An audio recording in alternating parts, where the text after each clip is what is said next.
Today we have a crazy story of nuclear revenge getting a girlfriend fired. We'll get to that in a bit, but first, sister humiliated me in front of my crush, so I poured pepper spray into her contact lens case. The story I'm about to share happened years ago. I was still a high school student then, and I was young, stupid, and kinda selfish. But still, you have to know that my sister was also kind of a witch at the time, and while I might have gone a little overboard in my revenge, it really felt like she deserved it at the time. It's really funny how it tends to be the ones you less expect to screw up all your plans and humiliate you in public. I'm talking about my sister now. I know we've had this long-standing rivalry and petty squabble between us, but I've always felt that there was a line we won't cross. Boundaries such as school and stuff. Well, she crossed that line when she told everyone in school how I wet my bed at 13 years of age. I have never felt more embarrassed in my life, and I would have loved to have changed schools after the incident. My parents didn't agree to that, and since I couldn't, my next best option was to get revenge on my sister, which I did. But let's start at the beginning. I had never been interested in girls growing up. I'm not talking sexually now. I mean, at the time, I didn't have a female friend because I liked to play intensively, running around, doing cartwheels, shooting balls through hoops, and playing football. All my friends from kindergarten to 6th grade were boys, and I liked it that way. The one time I tried being friends with a female, I threw a football at her and she couldn't catch it and it hit her nose. She cried so hard I was so scared that she was gonna die. That was kindergarten, so forgive my thinking. Anyways, that all changed when I met Rosie. Rosie was a transfer student from Texas, and she was by far the coolest person I knew. It was the first day of 7th grade. We were just halfway through our second period, and I was half listening, half dozing as the English teacher went on and on about adverbs. Or was it the science teacher? Anyways, the door swung open, and the principal walked in with a young girl following closely behind. As soon as I saw her, the sleep vanished from my eyes, and for the first time in a long time, I was wide awake in class. As I've said before, I haven't been interested in girls, but this one? She was special. Beautiful with her flawless dark skin, brown eyes, and big puffy hair. Even her braces were cute. The principal introduced her to the class and asked her to take an empty seat. My best friend Nick commented about how wild her hair looked. She was Afro-American, you see, so her hair didn't fall like the other girls. Naturally, I would have laughed at this because my friends and I had this thing we do where we make one funny comment about a girl and turn it into a whole thing. It used to be fun, until Rosie. I turned to him and told him firmly not to talk about girls like that anymore. Nick was surprised, but honestly so was I. During the lunch break, I contemplated going to talk to her. She was seated alone at the far corner of the lunch table, and it would have been really easy to walk over to her and introduce myself, but I didn't go for two reasons. Firstly, everyone in school knew my little gang. We were kind of popular, and one of the rules of our gang was no girls allowed. If I walk up to a girl and talk to her, it'll ruin my reputation. Secondly, I had my friends with me. If I walk over and talk to a girl, they wouldn't let me hear the end of it. They would probably tease me till I graduate college. So all I could do was sit there watching in agony as she ate her lunch. Nick and the other guys ramble on and on about something, but I wasn't listening. I heard their voices, but that was all. Anyways, after school, I managed to sneak away from my friends to look for Rosie. I found her at the bike park, and I pretended to take my bike too. I introduced myself and then walked away awkwardly. Turns out I was bad at speaking to girls too. Still, I was so excited, and later that night, I did something unexpected. We were all having dinner, me, my mom, and my older sister Jules. Oh, I haven't told you about Jules. Well, Jules was a year older than me, and I have to say she was the most obnoxious person I've ever met. She always found new and innovative ways to annoy or embarrass me. If she wasn't setting me up for breaking a vase or eating the last bit of cookie, she was telling my friends some embarrassing detail about me that they could use to torment me for the rest of the school week. She was in the 8th grade, and all I wanted was for her to finish middle school so I could have 1 year of freedom before I joined her in high school. Julie had blue eyes, but she liked to wear contact lenses, which made her eyes gray. This information will be useful later. Well, that's that about Jules. Let's continue. Dad was going on and on about his coworker and what a funny guy he was. Or was he complaining about his coworker? Either way, I wasn't paying attention. All I had in mind was Rosie and the beautiful 8.6 seconds I spent talking to her in the bicycle park. When my dad turned and asked me how my day went at school, I instinctively blurted out that I spoke to a girl. What?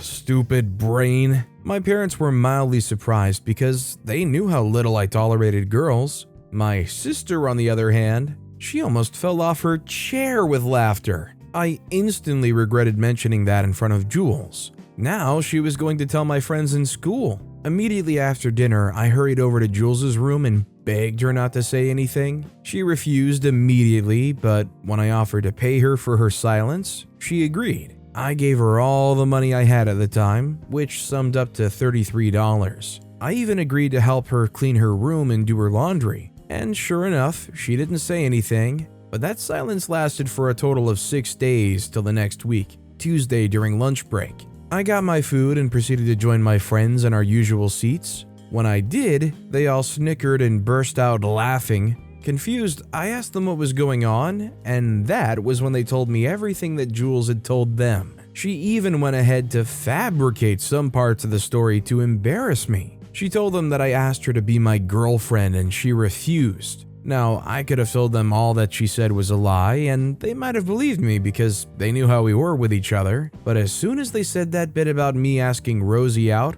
I blurted out that all I did was say hi to her and introduce myself. Nick and the guys laughed hard and they started to tease me. All I could do was sit there and take it. I knew they weren't gonna stop if I talked to Rosie or avoided her for the rest of our time in middle school. So I decided, what the heck, I'm gonna talk to her. That same day after school, I saw her unlocking her bike from the rack and introduced myself again. We talked for a few minutes about her former school and family, and when she had to go, we said goodbye, and I watched her cycle away. Nick and the guys came out of the hallway and saw me watching her ride away, and all they could do was laugh. I got home that day and marched up to Julie's room, and then I demanded my money back. She tried to feign innocence at first, but eventually she told me I wasn't getting my money back. I walked out of her room in anger. I was so mad because every day I saw Rosie, I liked her even more. And the fact that my friends knew was a problem because they were used to scaring girls off and not making them stay.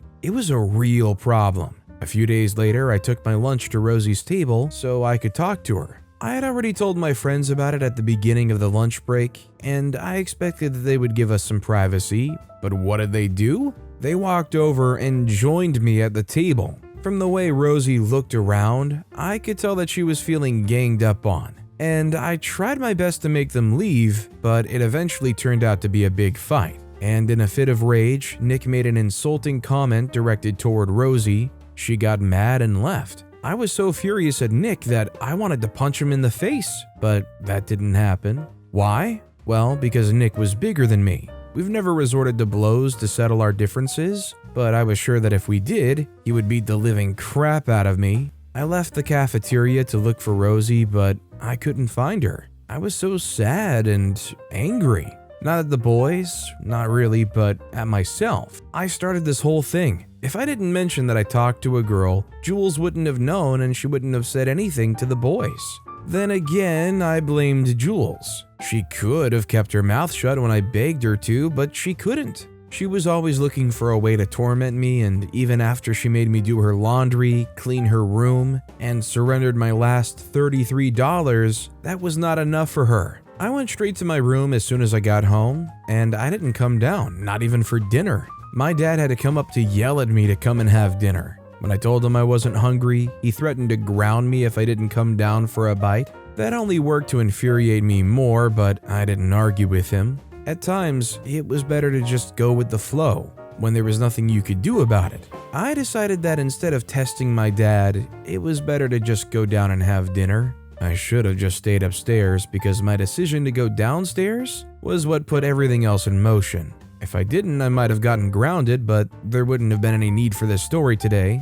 Well, I went downstairs and ate dinner in silence. My dad, as usual, rambled about his coworker. Sometimes I think my dad's in love with the guy. As per usual, he turned to me and asked how my day was at school. I was still in a bad mood and young and stupid. I decided to act out by not saying anything. He asked again and one more time. I pretended not to hear him, and when he spoke for the third time, I wanted to tell him that I wasn't in the mood for talking that night. But as you must have learned by now, my mouth seemed to have a mind of its own. I'm a bit fuzzy on the details, but I remember saying something so rude that my dad sent me to my room. I wasn't apologetic. If anything, I was even madder, and I went to bed that way. And of course, after drinking a gallon of water, the next day I woke up in a pool of my own making. I actually wet the bed. How insane is that? I was 13 years old and I hadn't wet the bed since I was 5 or 6.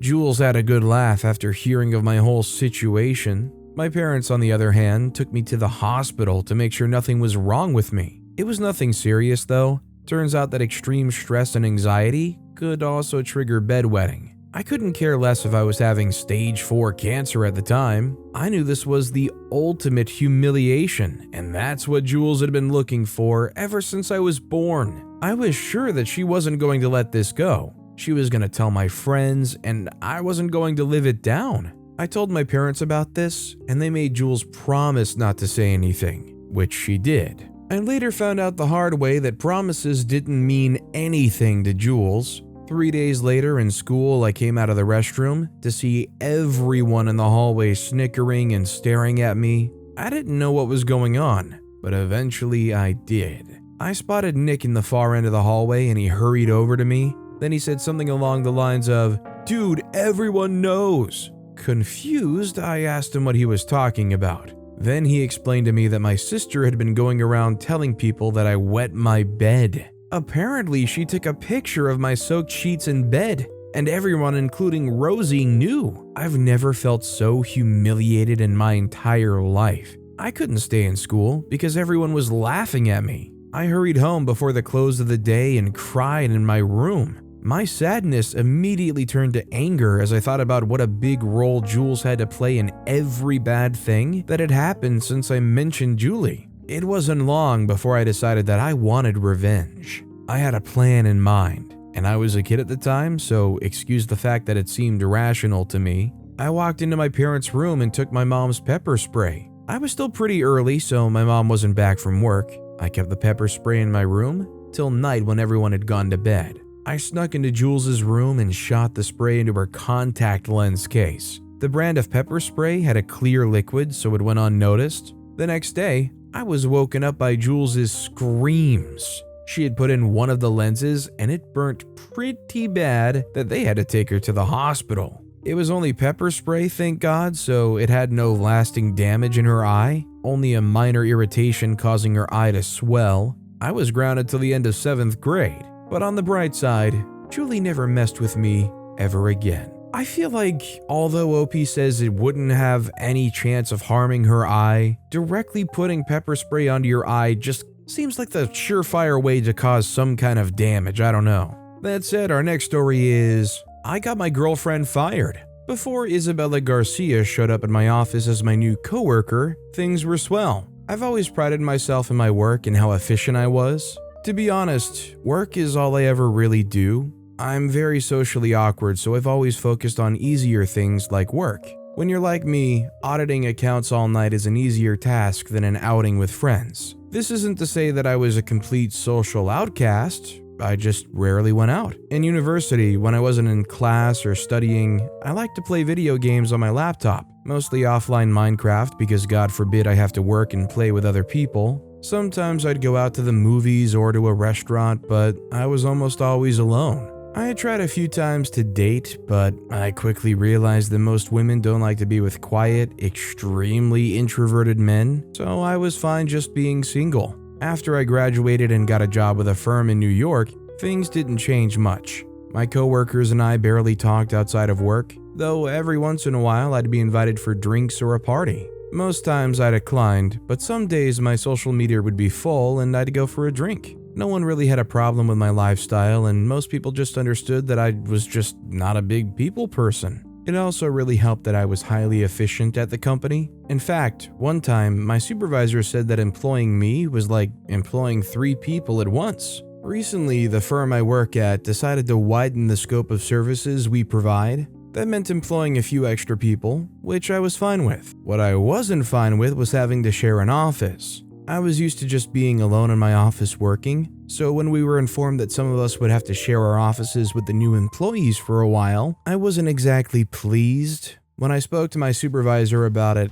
he said it was out of her hands, and so against my will, I ended up working in the same room with one of our newest hires, Isabella. Isabella was a very cheery, lively person, and very different from me. She'd come into work every day with a wide smile asking questions about what I did the previous evening and how my mornings were. Sometimes she'd even pack a breakfast for me, which was quite sweet. I understood that she was just energetic, and I mostly just answered her questions with as simply as I could so I wouldn't seem rude. We were on good terms for the most time. Isabella was also quite efficient, so my respect for her was also quite high. The problem started when one evening after work, she asked if I'd like to go to a bar close by for a drink. I considered everything, but after not being able to think of a valid excuse yet again, I said sure. At the bar, Isabella seemed like a completely different person. While at work, she was talkative and social. That evening, she was quiet and kept leaning in to whisper in my ear. She was also very handsy, and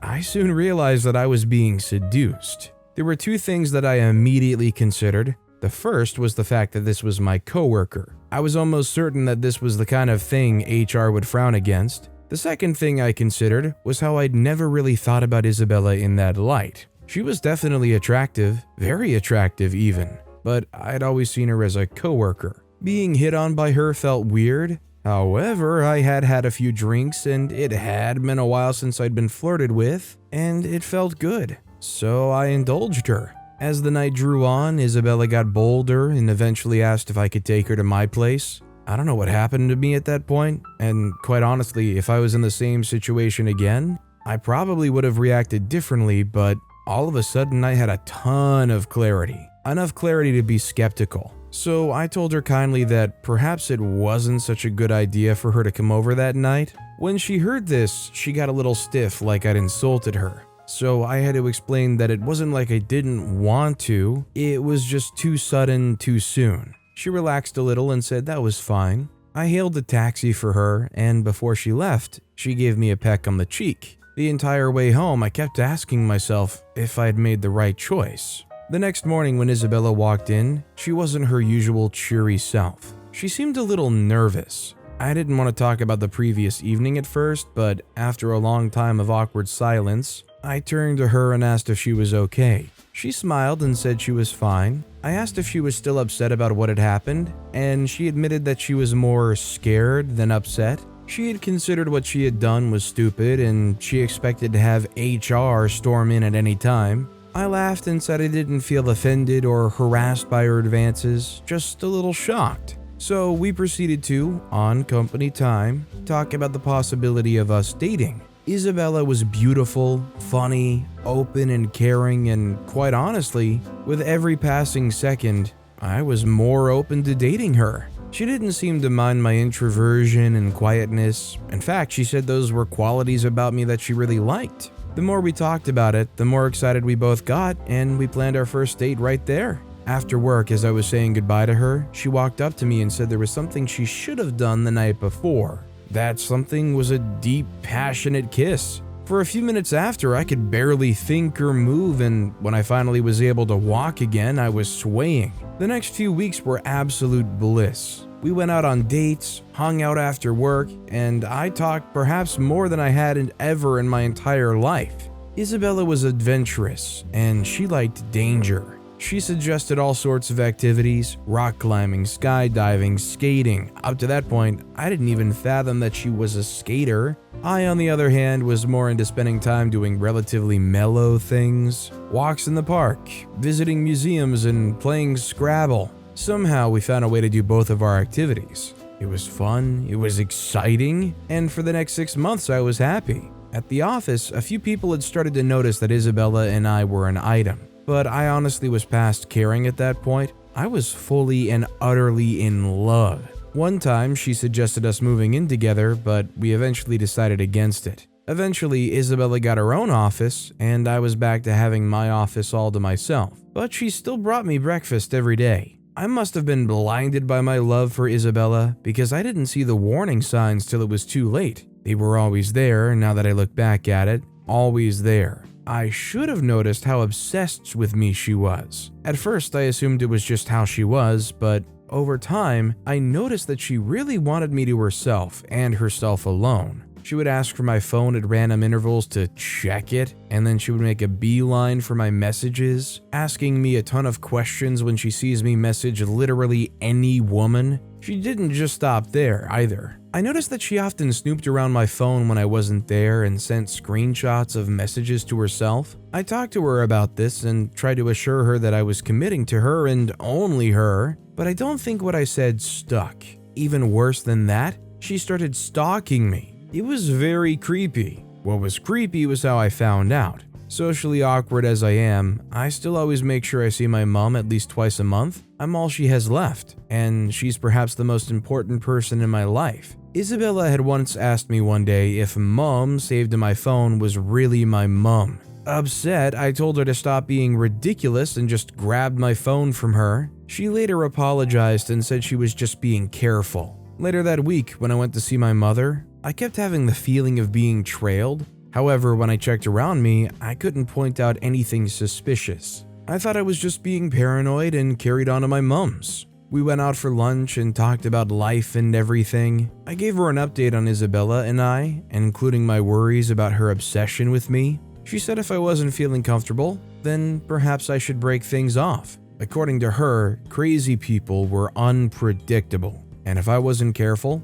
I could find myself in a body bag. I laughed and said it was improbable that Isabella would ever want to hurt me. The next words that came out of my mom's mouth shook me to my core. If you're so sure you're safe, then why is she following you halfway across town and spying on you right now? It turns out Isabella was across the street looking right at us. She had a ridiculous disguise on, but it was her all right. I walked right to her, and as I did, I saw her turn pale and then she tried to slink away. We got into a pretty intense argument the moment we got back to my apartment. Eventually, genuinely concerned, I asked if she needed professional help with dealing with attachment. She said she was fine and she just wanted to make sure I wasn't cheating on her. Then she stormed out of the apartment angrily. That fight was pretty big and lasted a week. A week during which she completely ignored me at work and refused to talk to me even after. Eventually, she called to apologize and we made up.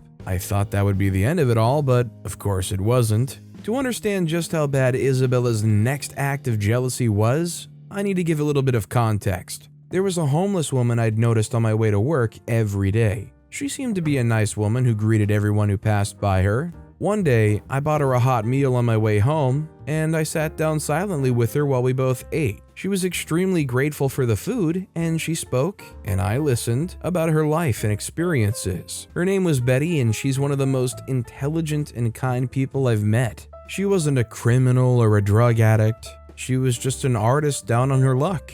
I had enjoyed that meal with her so much that I decided to do it as often as I could, and so a couple times a week, I would get supper, supplies, and sometimes even art supplies for Betty, and we would eat and talk. I had done this for almost 2 months before I'd even started dating Isabella. Betty seemed like she was getting her life back together and would soon be off the streets. To me, Betty was a good friend, one of the few ones I had. When Isabella and I started seeing each other, I told her about Betty and she didn't sound like she really minded, but just like with her other acts of jealousy, she increasingly got more quizzical about Betty. One day, just a month after the whole incident of her trailing my mom and I, Isabella did the unthinkable. She called the police on poor Betty. She told the police that Betty was a violent junkie and that she had attacked her and tried to rob her. It's not a particularly hard thing to get homeless people in trouble with the law, and so Betty was arrested. That evening, I got some Chinese takeout and walked over to Betty's corner. I was absolutely worried when Carl, another homeless man who would sometimes join Betty and I for supper, told me that Betty had been arrested.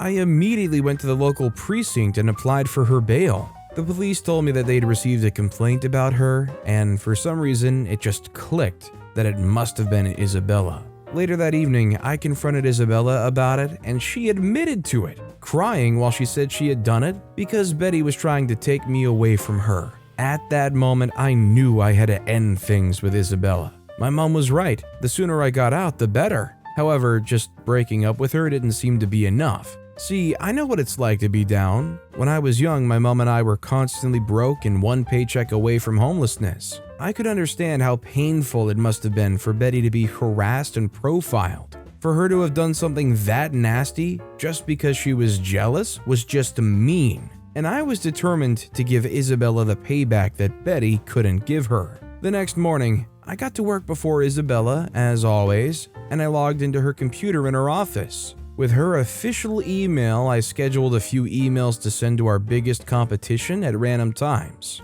In the emails, Isabella claimed to have company secrets she was willing to divulge for money and employment with them. In the final email, I made sure to accidentally attach the email address of the head of our firm. When I was done, I shut down the computer and left like nothing happened. That evening, I broke up with Isabella. To cushion the effect of the breakup, I told her I just wanted to see how we would grow if we had a little break. I couldn't tell if she was sad or angry. She just looked down and asked if I was sure that was what I wanted. She wasn't ready for what was about to hit because by the end of the week, the emails got exposed and there was a whole lot of drama around it. In another week, she'd been fired. I'd barely seen her since then, and I'm not sure she doesn't know I was responsible for getting her fired. With any luck, she won't. I'm just impressed that OP had an experience where she legitimately wore a ridiculous disguise and tailed OP and their mom, and OP was willing to give them another chance after that. Shouldn't that be the end-all be-all of a relationship?